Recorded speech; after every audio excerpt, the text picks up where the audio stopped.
Então, pessoal, dando continuidade aí ao nosso vídeo encontro, né, de alimentação alternativa para as abelhas, né, a alimentação suplementar na apicultura, né, nós já trabalhamos aí um pouco sobre alimentação energética e nessa parte agora, nessa terceira parte, nós vamos estar trabalhando um pouco sobre confecção de receitas alternativas, com produtos alternativos, mas que ricos em proteína, certo? Então é que a gente vai estar produzindo uma pasta ou um bife, né? Alguns apicultores falam pasta, outros falam bife, da folha da mandioca com o milho, o farelo de milho, o fubá de milho, certo? A folha da mandioca, ela apresenta proteína, né? Uma boa quantidade de proteína, tanto da mandioca, pessoal, quanto da leucena, certo? Então vocês podem estar utilizando uma ou outra, ou as duas, não tem problema. Então, após o processo de fenação da folha da mandioca, né, e da leucena, estes elementos eles mantêm suas características nutricionais, né, porque a ideia da fenação é manter as características nutricionais daquele vegetal, né, daquela espécie forrageira. E aí continua possuindo um alto teor nutricional para as abelhas, né, por exemplo, a mandioca com até 26,7% de proteína e a leucena até 26,9% de proteína bruta. Então, é interessante que para obter esse farelo aqui, essa farinha da folha da mandioca ou da leucena, a gente faça, né, a fenação, o processo de fenação. Hércules, e aí como é que faz esse feno da mandioca, né, das folhas da mandioca, das folhas da leucena, né, o que é o feno, né? Nada mais é do que a fenação é o processo da gente conseguir desidratar as folhas de algumas espécies forrageiras. Para fazer o feno, né? A fenação é o processo, né? E o feno é o resultado final.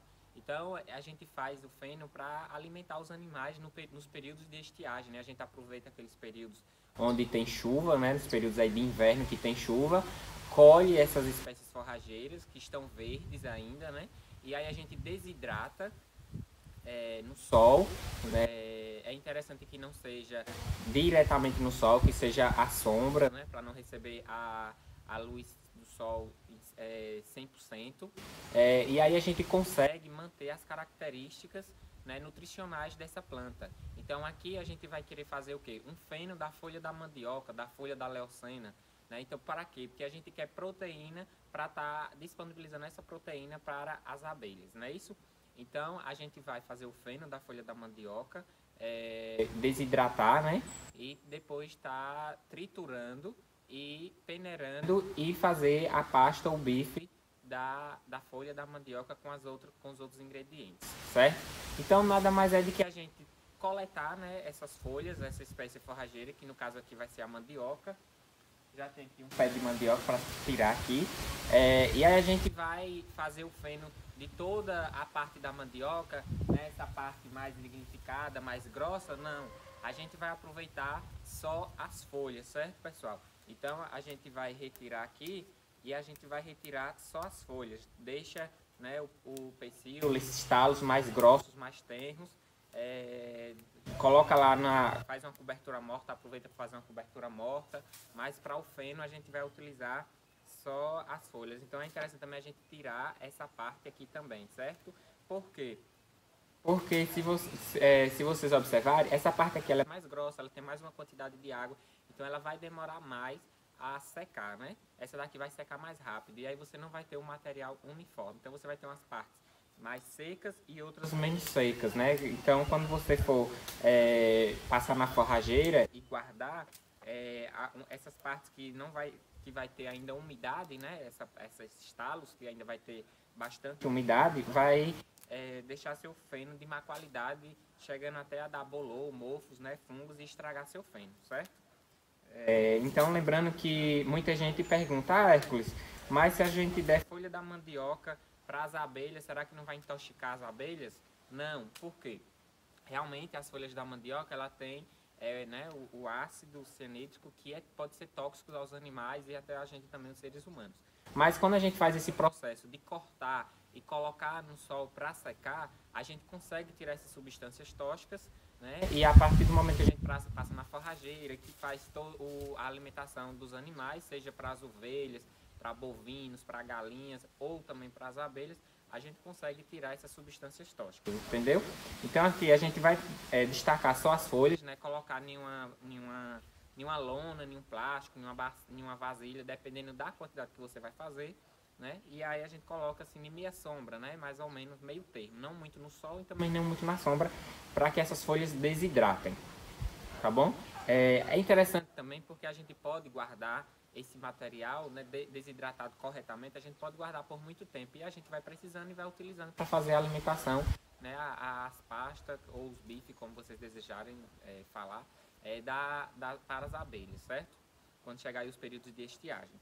Então a gente deixa no sol, né, dependendo da temperatura, do calor, né, da luminosidade. Vocês observam aí a quantidade de dias, não tem uma quantidade de dias exatos, porque vai depender dessa questão da temperatura e da luminosidade, né, do calor que vai estar no dia que você vai secar seu material. E aí quando você vê que ela está assim, ó, bem sequinha, que já está esfarelando na sua mão, é o ponto ideal, certo? E aqui você vai passar em uma forrageira, né, numa máquina forrageira, ou no liquidificador, um liquidificador que seja um pouco potente, né?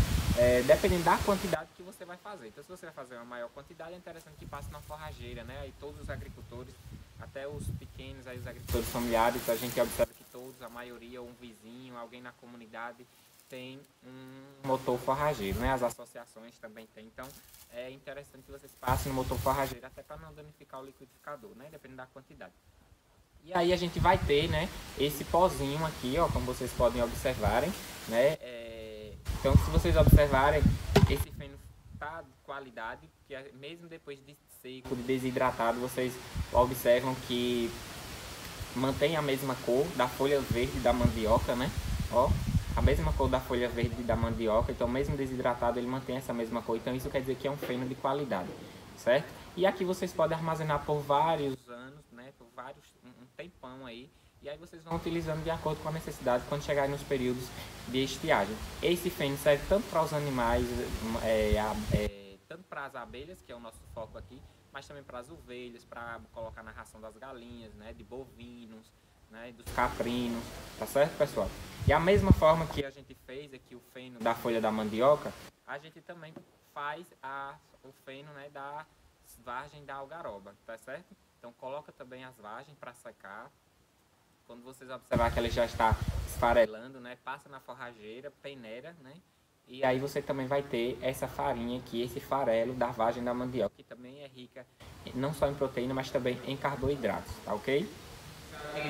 Como vocês já viram aí no vídeo, né? Como fazer o feno da folha da mandioca, da leucena, da vagem da algaroba, da vagem do jatobá, é o mesmo processo.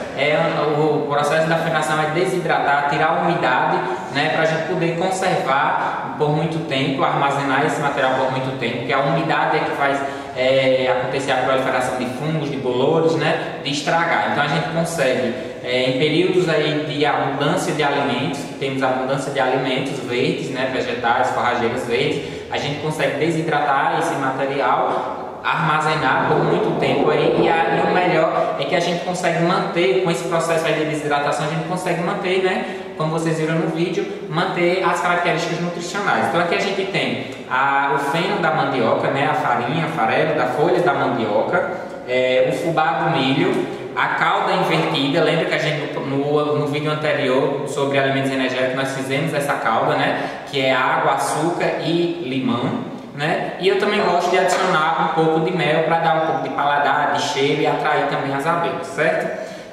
Então a gente vai estar utilizando aqui na proporção de 63 gramas de folha de mandioca, 37 gramas de fubá de milho, né? Mais ou menos 100 ml do xarope da calda invertida e o mel a gosto, né? Só para até dar a liga, certo? Eu gosto de fazer com um papel filme, né? Um plástico filme desse, mas vocês podem aproveitar qualquer plástico aí, sacola de supermercado, né? Podem estar reciclando aí algum plástico, tá bom?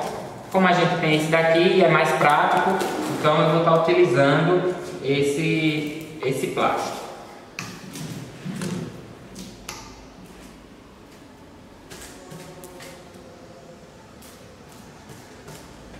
Então é só misturar, né, esses ingredientes, esses a folha da mandioca com o amido de milho, o fubá de milho, né?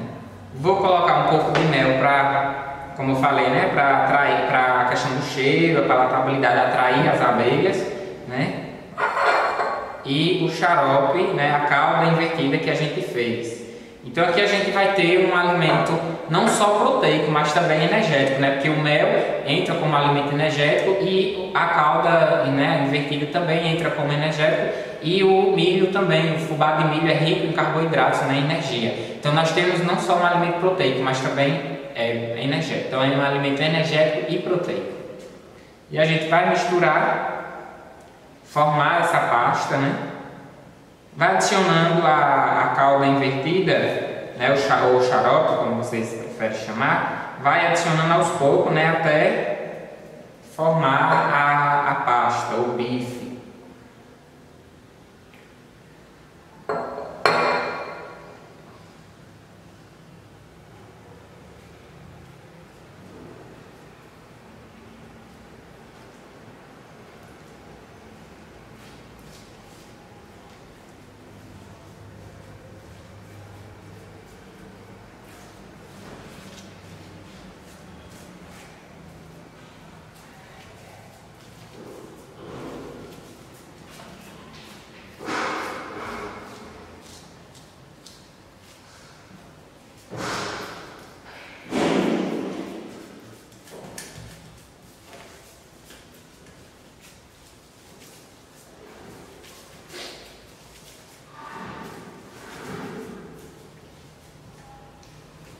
Então aqui já misturei, vocês veem que não está tão molhado a ponto de escorrer pelos dedos, né, mas está bem úmido. E a gente vai formar, né, o bife.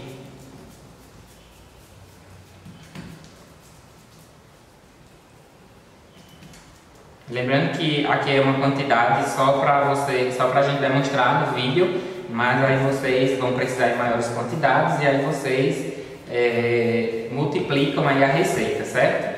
De acordo com o material que vocês têm. Então, se tem mais leucena, utiliza a leucena, ou se tem mais folha de mandioca, utiliza a folha da mandioca, mas não deixa de utilizar. E aí eu vou voltar com o plástico, né, por cima, para fechar.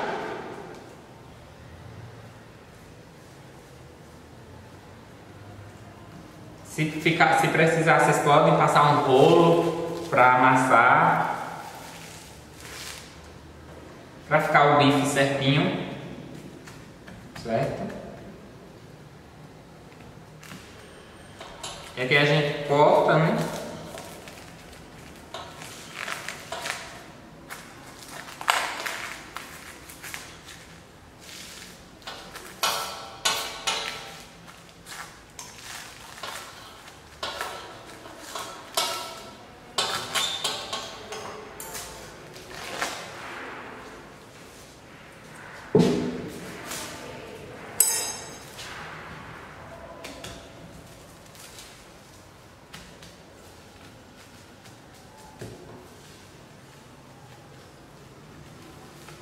E aqui, pessoal, a gente tem, né, o bife, né, da folha da mandioca como milho, né, o fubá do milho. Então, um alimento riquíssimo em proteína, né, como eu falei, mais de 25% de proteína a folha da mandioca, e a leucena também tem essa composição depois do processo de refinação, né. E aí, como a gente adiciona um pouco de mel e também a calda invertida, que é um alimento energético, a gente tem não só um alimento proteico, mas também um alimento energético, certo? Pronto. Outra alternativa também de alimento, né, alimentação proteica, energética e proteica, né, é a utilização da farinha do jatobá, da vagem do jatobá. Então também passa pelo mesmo processo de refinação, né, desidrata as vagens, tritura e faz essa farinha aqui, né, das vagens do jatobá. E aí a gente vai utilizar aqui a farinha do jatobá e a calda invertida também, né, para estar fazendo uma calda rica em energia e também em proteína.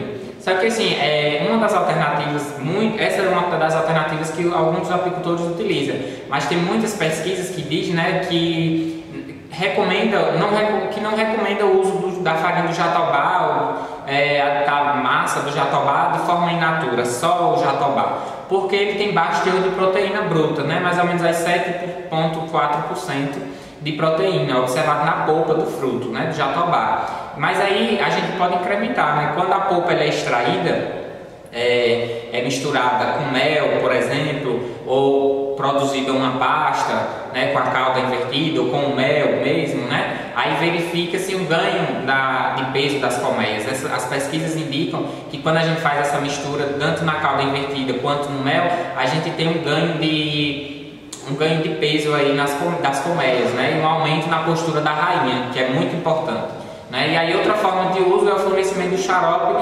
enriquecido com a massa de jatobá. Então vocês podem fazer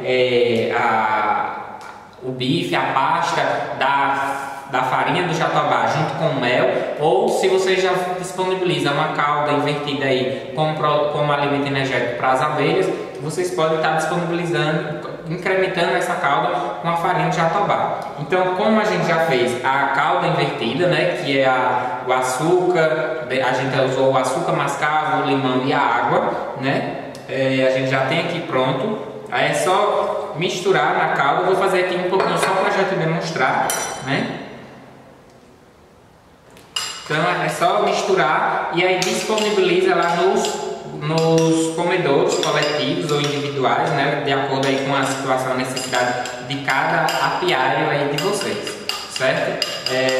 Então assim, pessoal, lembrando que esses produtos, eles não têm uma receita assim padrão, né? Então aqui vocês podem estar misturando a folha da mandioca com a folha da leucena, com a algaroba. Em vez de utilizar o milho na pasta, utiliza a algaroba, que é rica em carboidrato, a mesma coisa do milho. Pode estar utilizando o mel, pode estar utilizando a calda invertida, a farinha do jatobá, pode utilizar a mandioca, a fécula da mandioca, né? A tapioca no caso. Então assim, a gente tem vários produtos, pode estar fazendo essa mistura aí, incrementando na dieta das abelhas e aumentando essa quantidade de alimentos, né, disponível para as abelhas. Então assim, pessoal, todas essas misturas que a gente fez aqui, essas receitas, vocês podem estar adicionando nos comedouros individuais, coletivos, né? Como eu mostrei aqui alternativas que a gente pode estar aproveitando, reciclando alguns materiais, e também a gente pode encontrar esses comedouros nas casas comerciais aí para estar disponibilizando esses alimentos, certo? Em relação ao bife, seja da folha da mandioca, da leucena, né? A gente não precisa nem estar colocando nos comedouros, é só a gente cortar em pedaços, né? Tira o plástico e aí coloca em cima dos quadros mesmo, entre os quadros e a tampa da caixa, né, da colmeia, e aí elas vão estar consumindo. É importante não mais do que 300 gramas aí, e vocês vão observar pouco colmeia, e vocês vão observando o consumo aí, né, para não deixar faltar o alimento. Lembrando que a gente tem algumas dicas também, né, para que essa alimentação ela seja eficiente e atinja o objetivo que é necessário, né, o seu objetivo que é necessário. Então, por exemplo, fornecer o alimento no final da tarde, né, evitando o saque, que outros insetos, outros bichos, outros predadores venham consumir esses alimentos, porque muitos desses animais não têm hábito noturno, né, então a gente evita aí já um pouco os insetos. Também muitos dos insetos não têm hábito noturno, alguns têm, mas a maioria não tem. Então a gente evita o saque através desses insetos, de outros predadores. Fornecer um alimento de forma eficiente, que não saia derramando no apiário, para evitar que também chame outros predadores, formigas, por exemplo.